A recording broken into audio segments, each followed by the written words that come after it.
For the next video in this section, what I want us to focus in on are some other types of people who might have come to the West. Really, we're going to focus in on things like the sort of gold rush era, to think a little bit about miners. We're also going to talk a little bit about their unionization and strikes. I think it's also important to talk about homesteaders as well as cowboys, and to really get a firmer understanding of these groups. But of course, the reason I have this map up before you is because I just want to do a quick reminder that a lot of the topics we're going to talk about today are going to be made possible because of the land that is lost by the Native Americans who lived in this area. So on this map you can see land lost. The areas over here, this is going to be land lost prior to 1850. The darker yellow orange area here is going to be land lost between 1850 and 1870. You can see considerable amounts of land here. And then you can also see land lost 1870 to 1890 in this pink color. And these are going to be the reservations as of 1890. So it's a very, very quick loss of this land. Now, as far as the mining frontier, we have to take it back just a little bit to better understand mining and the West. The California Gold Rush started in around 1848. And it is going to initiate a mining frenzy in the West. As far as the California Gold Rush itself, it's important for many, many reasons. For example, it is going to bring together an absolute melting pot of people in California. By the time you get to 1850s, you are going to see there are a lot of people from the East Coast. There are many people who are enslaved. You see a lot of people who are formerly enslaved, men, women. There were people from all over the world who came to California to try their hands during this gold rush. You have people from various parts of Asia, particularly China. You also have people from various parts of Europe. There was a strong French community that emerged in California. And with these various groups, not all of them find their wealth in mining itself. In fact, very few people do. What they do find wealth in is, for example, if a single woman was to go to California, she could work as a prostitute, which would have been very, very good money very quickly. She also could have worked as a laundress. So a lot of the men who go to chase this gold, they're single men, or even if they do have families, their families might not come with them.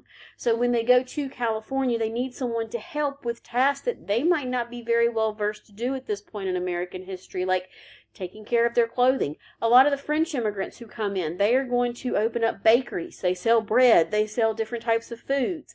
So because of that, we can see that California really does sort of become this melting pot. And it's wealthy for a lot of people. Whether you are extracting the gold and making part of the $81 million that is going to be cultivated between 1848 and 1852, or if you are just going to be someone who is going to help take some of that money as people try to spend it in the area. Other discoveries will be made in places like Comstock Lode in 1853. But again, it's going to be a very, very interesting environment that is going to be created. As far as the mining frontier, we can see that over $1 billion in gold is going to be mined in California alone by the time you get to 1900, so it continues to increase. And a lot of other deposits will be found in other parts of the West. As far as the miners themselves, miners are going to start as prospectors. They start by coming out and working for themselves. Over time, however, you will see that a few very wealthy men and companies will start to buy up the best gold producing areas, and the people who come to California and other places have to work as wage workers. They would earn around $4 per day to help mine this gold for someone else. Now, $4 a day might not sound like much to us. At the time, however, it was relatively decent. The only issue is that the work is very, very dangerous. We can see that mines themselves are typically dangerous. The high temperatures, the noxious fumes. We can see that, again, there's a lot of sort of mine shaft accidents as well. In fact, between 1863 and 1880, around 300 miners are going to end up being killed in accidents and Comstock Lode in general in Nevada. So this is going to be very, very hard work. Miners do form unions by the time you get to the 1860s. One of them in particular is going to be the Western Federation of Miners. That one is going to become very popular in the 1890s as well. But these strikes are going to face backlash because if you have a union, it means that there are going to be strikes. If you have these strikes, it means a slowing in work. And because of that, we can see that there will, at this point in American history, be intervention from state militias and from private police groups. Union members also choose to exclude minorities, so people who are Mexican, Native American, or Chinese. And because of this, there will always be an available labor source, so their strikes are not always going to be the best. Now, as far as living in these mining towns, like I said, you have a very, very diverse group of people who will live here. They do have a lot of things that are going to open up pretty quickly. So your hardware stores, your saloons, definitely opening up pretty quick. And oftentimes we will see that these saloons kind of become hubs of a town. Before they're able to build government buildings, oftentimes they are able to build these saloons, and that's where trials will take place. It's where laws are discussed. It's where, someone's conviction for murder might be discussed. It might take place inside of a saloon. Now, of course, long term, there are going to be impacts on the environment. So for mining settlements, it is going to contribute to the growth of the West, but it is also going to have a lot of environmental damage, some of which is still going to be visible today. This is no different than if you were to go into a place and cut down all of the trees. It's going to have an impact on the environment. Going into these regions and extracting this gold, it will continue to have an impact even to this day. Now, as far as some other groups that exist in the West, we have to, of course, talk a little bit about the Cowboys and the cattle frontier. It's promoted, the cattle industry is this sort of new route to fame and fortune. So cowboys become these glorified symbols of self-reliant and these individuals with all of this integrity. Of course, we've always heard the Cowboys versus Indians story of the American West, and a lot of that's actually sort of perpetuated at the time. We can see that they are going to have dime store novels, and with these dime novel heroes, this is where you get things like Buffalo Bill. And with Buffalo Bill, we can see that a lot of the stories are going to be about different groups of Native Americans. So the cover I have here, you can see the death dance of the Apaches, and we can also think, of course, about within these, it's this idealized hero who is always going to be white. He's industrious. He is supposed to be this person who has this great fame and fortune, not scared to stand up for what they believe is right.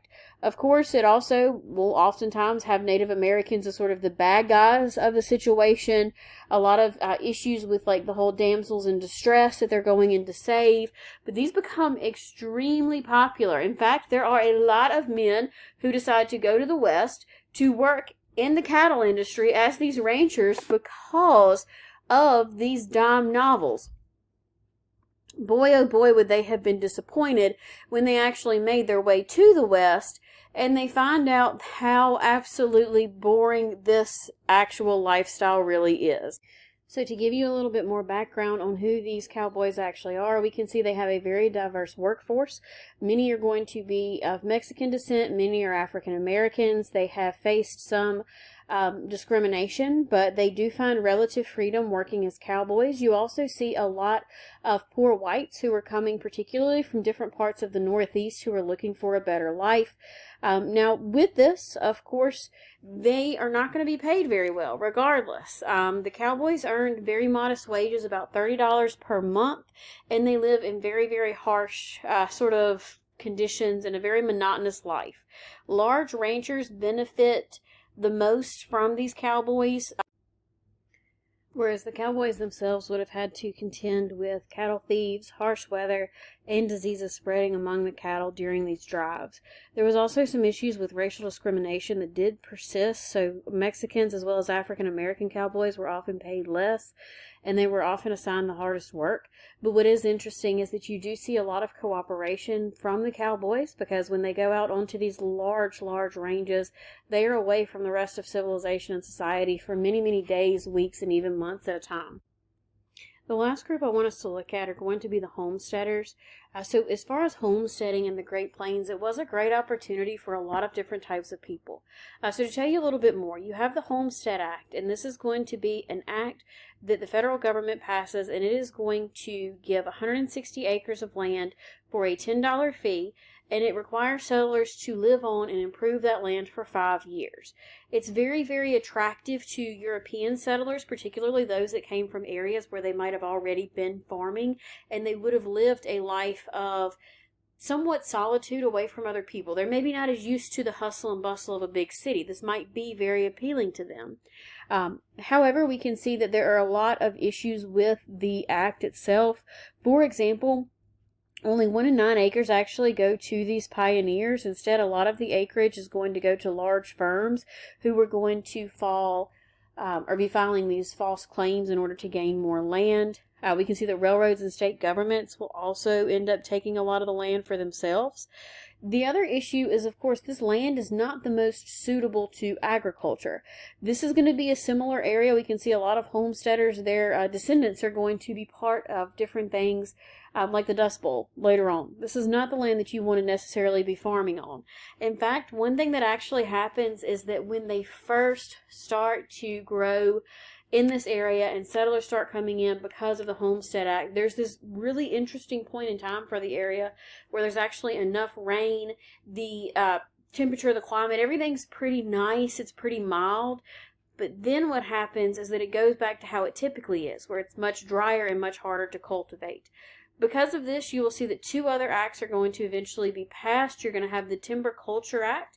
It is going to grant 160 extra acres if the settlers are going to be willing to plant trees on at least 40 acres. And then you also have the Desert Land Act, which is going to give the purchase of 640 acres for only $1.25 per acre, as long as you were able to provide some sort of irrigation to the source within 3 years. Both, again, are going to be exploited by these speculators. As far as homesteaders, they do face very labor-intensive tasks in their day-to-day lives. So, for example, building homes, plowing fields, planting crops, drilling wells. Women also have to bear a lot of the household tasks on top of this, but they are able to, for many, particularly these immigrants, take a lot of pride in their contributions, and they don't mind the isolation as much. Now, for many Americans, the psychological toll is very widespread. We're looking at people who are working between 60 and 80 hours per week. Immigrant communities do stay in larger numbers, but a lot of settlers actually end up leaving this plains area, and they actually end up going back towards the east because of this. We can see that as far as the homesteaders, a lot of women are going to undertake household management here, and it's going to be because of these women that they can cultivate their own sort of community. You start to see that they create things like different balls, dances, reading groups, sewing circles for these families to get involved. And even if they do live miles away from people, they can come together a couple of times a month. And creating some sort of community is actually very, very beneficial in creating a stable community in a lot of these areas. But again, these are just a couple of the various groups. There are some more that are mentioned in the PowerPoint this week. So if you want to learn more about groups like, say, the Mormons, the Califorinos, or the Chinese, then you can feel free to look through the PowerPoint. There's also a little bit more about the railroads and different groups who might have worked there as well. But anyway, hopefully that helps to explain a little bit more about some of the various peoples who would have been in the Plains area and what their lives would have been like.